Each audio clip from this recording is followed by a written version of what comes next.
Salam baik buat sahabat channel cerita lucu. Semoga menghibur. Yuk kita mulai ceritanya. Di sebuah pesantren yang terletak di sudut terpencil sebuah desa, yang bernama Pesantren Et-Tawakuf, terdapat sejumlah santri yang lebih terkenal karena kebodohan dan kelakuan konyol mereka daripada prestasi keagamaan.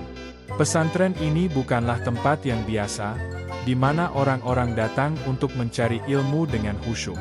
Di sini, malah para santri lebih suka membuat lelucon yang kadang tidak ada kaitannya sama sekali dengan topik pengajaran.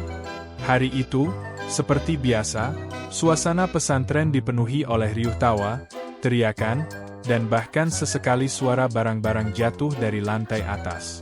Semua itu terjadi karena ulah dua santri terkenal, Joko dan Budi.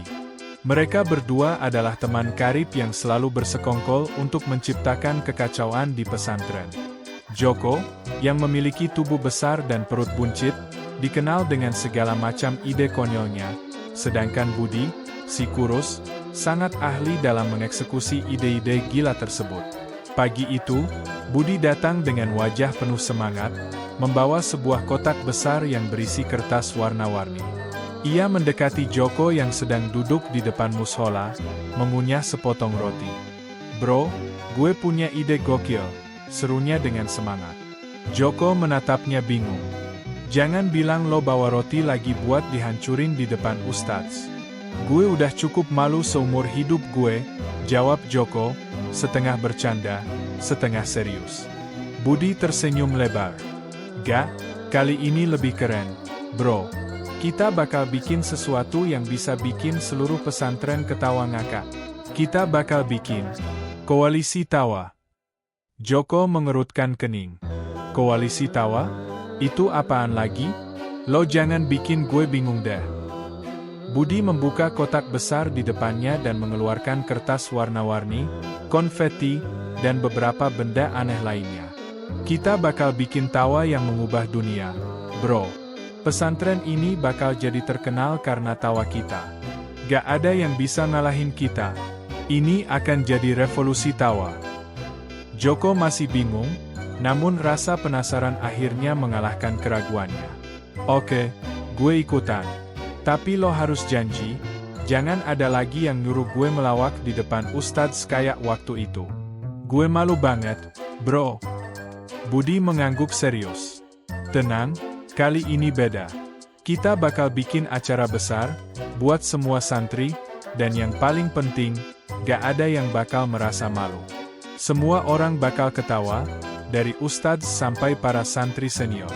Pesantren ini bakal jadi pusat humor se-Indonesia." Joko akhirnya setuju, dan mereka berdua mulai merancang rencana gila mereka. Mereka akan mengundang semua santri untuk mengikuti acara Koalisi Tawa, yang konon katanya akan menjadi acara paling konyol dan seru sepanjang sejarah pesantren.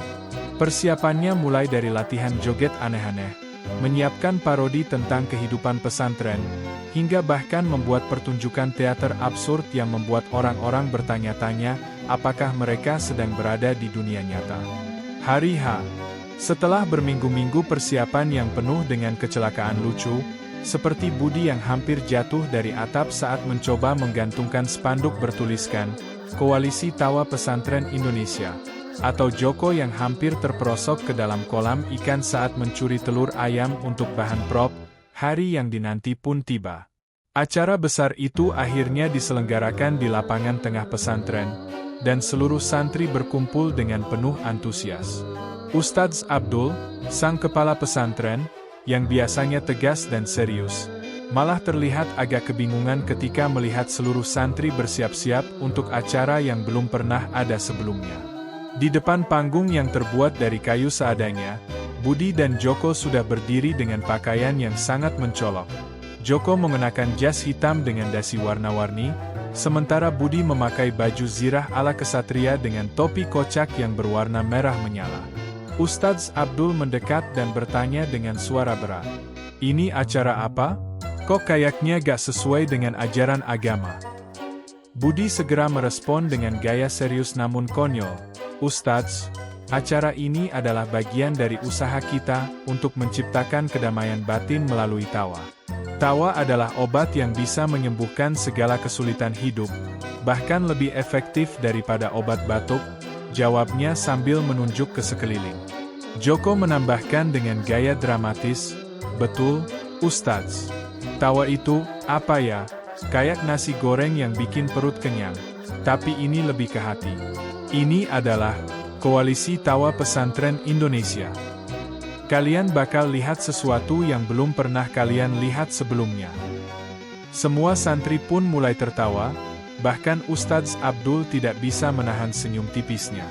Meskipun awalnya ragu, ia tahu bahwa ini adalah bagian dari cara mereka untuk tetap hidup dalam suasana yang ceria dan penuh semangat. Acara dimulai dengan sangat gila. Budi dan Joko mengundang beberapa santri untuk tampil di atas panggung, yang semuanya menunjukkan bakat-bakat aneh yang mereka miliki. Ada yang melakukan stand-up komedi dengan cerita-cerita lucu tentang kehidupan pesantren. Ada juga yang menyanyikan lagu dengan lirik absurd tentang ayam dan mie goreng. Namun, yang paling konyol adalah ketika Joko dengan percaya diri mengenakan kostum badut dan memutuskan untuk melakukan atraksi, menggali tanah, di tengah lapangan. Tanpa persiapan, ia mulai menggali tanah dengan sekop, sementara para santri lainnya ikut menyoraki dengan gaya komikal. "Jangan cuma berdiri doang. Ayo, bantuin dia gali," seru Budi yang menjadi MC acara dengan gaya hiperaktif. Tiba-tiba, Joko berhasil menggali sebuah batu besar. "Bro, gue nemu harta karun," teriak Joko sambil mengangkat batu tersebut dengan sangat berlebihan. Semua orang tertawa terbahak-bahak, dan bahkan Ustadz Abdul yang biasanya serius tak bisa menahan gelak tawa. Namun, ternyata batu yang digali Joko itu bukan sembarang batu. Begitu batu itu terangkat, terdengar suara gemuruh dan tiba-tiba dari bawah tanah muncul seekor ayam jantan besar yang tiba-tiba terbang ke udara dengan gaya sangat dramatis. "Ada ayam. Ayam terbang," teriak salah seorang santri. "Ini pasti kerjaan Koalisi Tawa," sahut yang lain.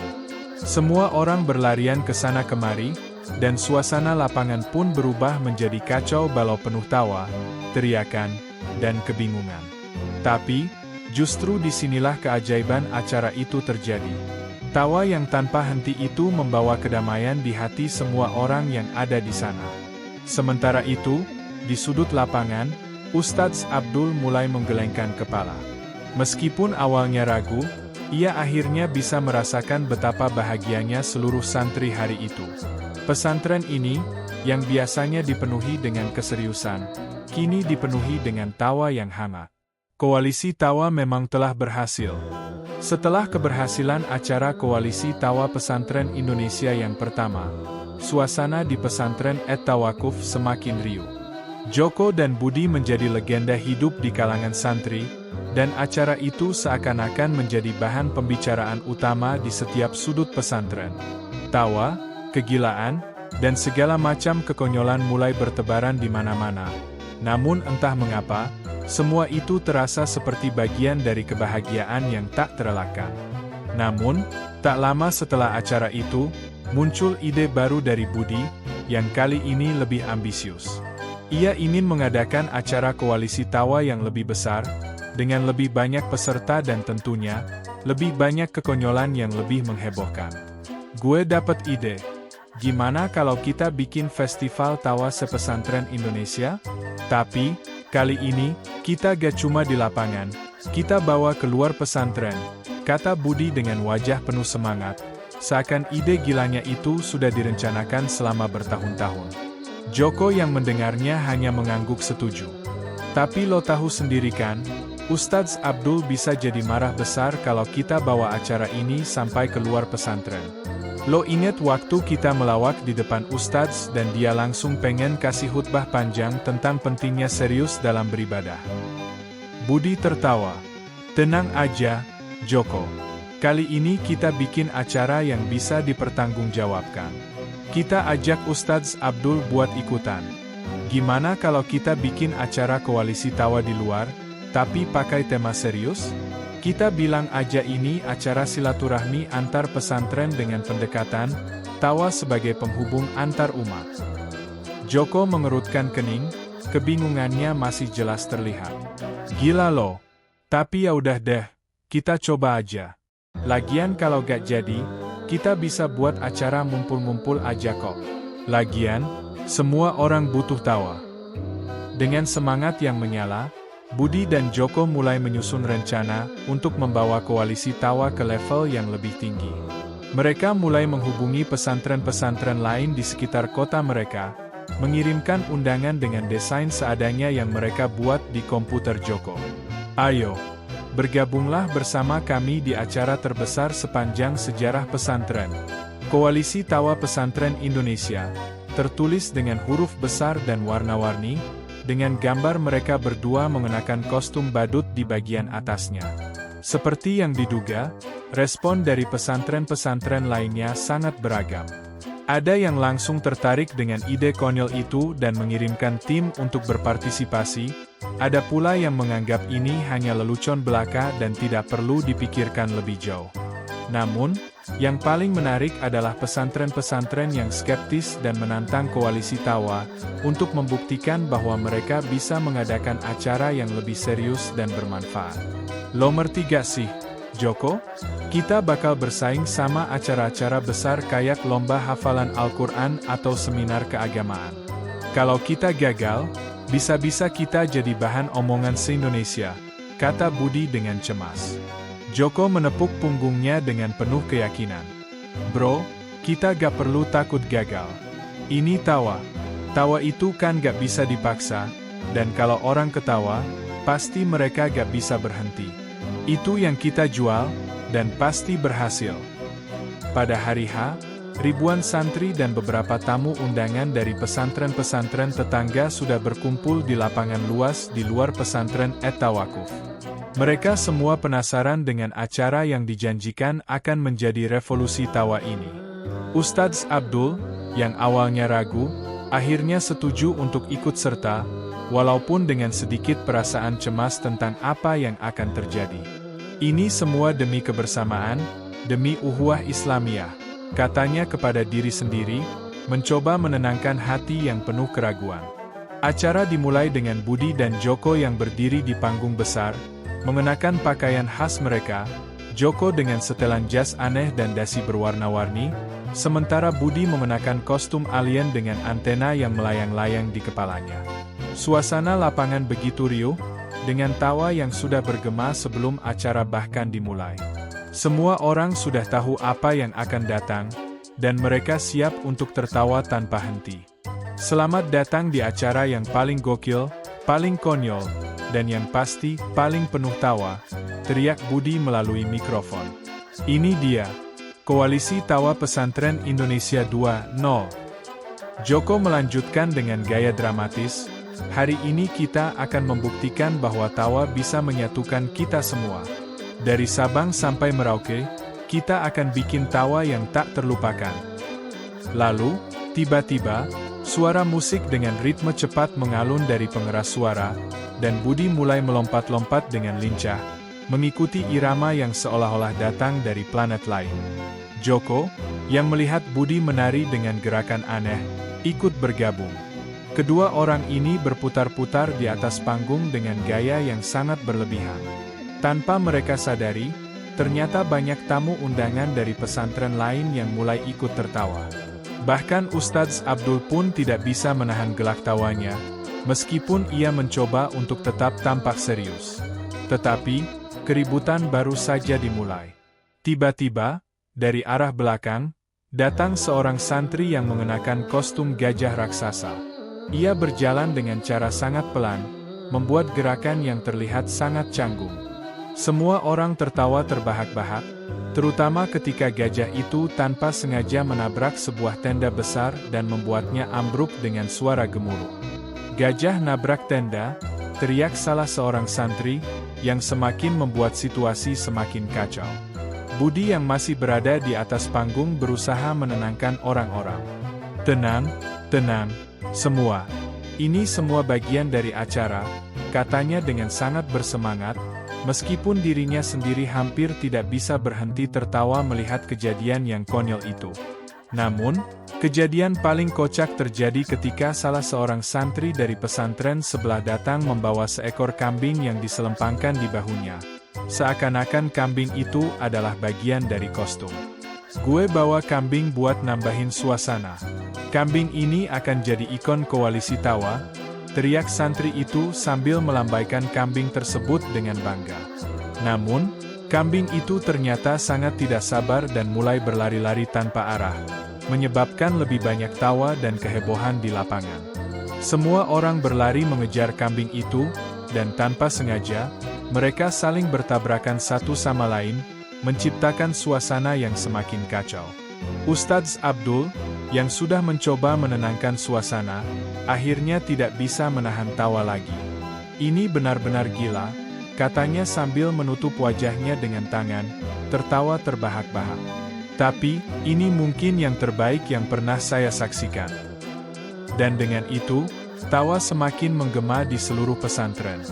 Mereka tidak hanya merayakan tawa sebagai bentuk kebahagiaan, tetapi juga sebagai cara untuk membangun kebersamaan yang lebih erat antar pesantren. Di tengah kegilaan itu, Budi dan Joko berdiri di atas panggung, saling menatap dan tersenyum lebar. "Koalisi tawa kita sukses, bro," seru Budi dengan penuh bangga. Joko mengangguk, "Betul, kita gak hanya bikin tawa, kita juga bikin sejarah." Setelah keberhasilan acara Koalisi Tawa Pesantren Indonesia 2.0, nama pesantren At-Tawaquf langsung melejit ke seluruh penjuru dunia pesantren. Budi dan Joko, yang sebelumnya hanya dikenal sebagai santri biasa, kini menjadi selebritas lokal yang sering kali dikerubungi santri-santri dari pesantren lain yang ingin belajar bagaimana cara membuat tawa. Mereka bahkan mulai mendapat undangan untuk tampil di pesantren-pesantren di kota-kota lain, dan tak jarang mereka jadi bintang tamu di berbagai acara yang awalnya bertema serius. Namun, seperti halnya tawa yang kadang datang tiba-tiba, ada kalanya tawa itu juga bisa berubah menjadi kegilaan yang tak terduga. Budi, yang sekarang terobsesi untuk memperluas koalisi tawa, punya ide gila lainnya. Kali ini, dia berencana untuk mengadakan acara tawa yang lebih besar lagi, yang bahkan bisa membuat seluruh pesantren se-Indonesia ikut serta. "Joko, gue punya ide yang lebih besar," seru Budi dengan tatapan mata penuh semangat. Joko, yang sudah tahu kalau ini pasti akan melibatkan hal-hal konyol, hanya mengelus perutnya. "Jangan bilang lo mau bikin acara tawa se-Asia Tenggara lagi deh. Gue belum siap madepin kambing terbang yang tiba-tiba muncul." Budi tersenyum lebar. "Bukan itu, bro. Gue kepikiran acara koalisi tawa dengan konsep tawa yang interaktif. Kita undang semua santri dari pesantren-pesantren di seluruh Indonesia. Tapi, kali ini kita bikin mereka terlibat langsung dalam aksi tawa kita. Jadi, bayangin aja, seluruh Indonesia bakal ketawa bareng. Loh." Joko mengangkat alis. "Jadi lo mau bikin festival tawa nasional? Gila lo, itu harus ada TV nasional yang siaranin." Budi menepuk bahu Joko. "Betul, dan kita akan membuat acara ini besar. Kita bakal ajak para ustadz juga, supaya mereka juga ikut tertawa dan gak terlalu serius terus." Setelah beberapa bulan persiapan yang penuh dengan kekacauan, termasuk latihan para santri yang tidak tahu bagaimana cara melucu tanpa membuat suasana semakin kacau, akhirnya hari yang ditunggu-tunggu pun tiba. Koalisi Tawa Pesantren Indonesia 3.0 diselenggarakan di stadion besar, yang dipenuhi oleh ribuan santri dari seluruh pelosok negeri. Semua pesantren diundang, dan acaranya dibuka dengan sebuah sambutan dari Ustadz Abdul yang akhirnya dengan ikhlas menerima tawaran Budi dan Joko untuk bergabung. "Bismillah, semoga acara ini benar-benar membawa manfaat, meskipun agak sulit untuk memahaminya," kata Ustadz Abdul, yang mencoba terdengar bijaksana meskipun senyum kegelian mulai muncul di bibirnya. Acara dimulai dengan penuh kegembiraan. Budi dan Joko tampil dengan kostum yang jauh lebih gila dari sebelumnya. Budi mengenakan kostum monyet yang besar, sementara Joko tampil dengan kostum dinosaurus lengkap dengan suara roar-nya yang sangat mengerikan. Mereka berdua, seperti biasa, membuka acara dengan tarian konyol yang membuat seluruh stadion mulai riuh. Selamat datang di acara yang bisa dibilang paling aneh, paling gila, dan yang paling penting, paling penuh dengan tawa, teriak Budi melalui mikrofon. Koalisi Tawa Pesantren Indonesia 3.0. Ayo kita buktikan kalau tawa adalah bahasa universal. Dari Sabang sampai Merauke, kita semua bisa tertawa bareng, tambah Joko dengan semangat. Kemudian, Budi dengan cepat melanjutkan acara dengan berbagai permainan yang melibatkan para peserta. Ada lomba, lari dengan balon di kepala, di mana setiap santri yang ikut harus berlari sambil menjaga balon di atas kepalanya tanpa jatuh. Tentunya, yang terjadi adalah kehebohan besar, karena banyak balon yang jatuh dan para santri terjatuh satu sama lain dalam tawa yang tak terhentikan. Setelah lomba balon, giliran yang lebih menantang muncul, lomba bercanda dengan ustadz. Ustadz dari berbagai pesantren diminta untuk ikut serta dalam permainan ini, dan setiap ustadz yang gagal membuat peserta tertawa, akan mendapatkan hukuman berupa menari dengan gaya bebas di atas panggung. Ini adalah bagian yang sangat menghibur, karena tidak ada yang mengira bahwa seorang ustadz yang dikenal bijaksana bisa sampai menari dengan gaya seperti selebritas pop.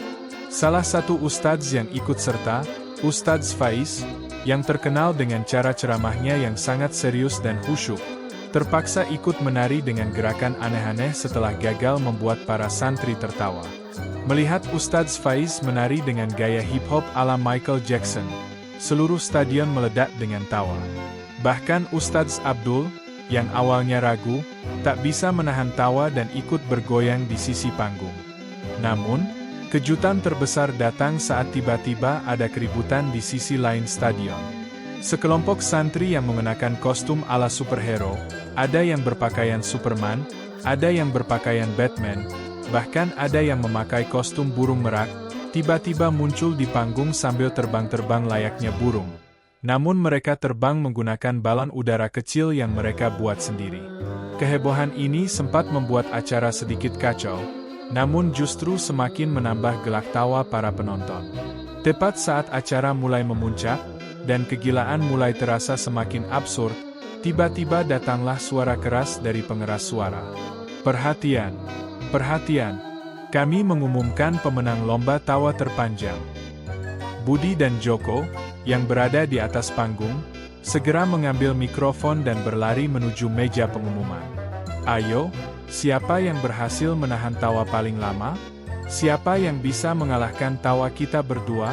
Tanya Joko, dengan penuh semangat. Saat itu, salah satu santri dari pesantren luar kota maju ke depan, memegang mikrofon dan dengan penuh percaya diri berkata, tawa itu adalah bagian dari kebahagiaan. Dan saya ingin membuat semua orang tertawa dengan cara saya sendiri. Saya siap menjadi pemenangnya.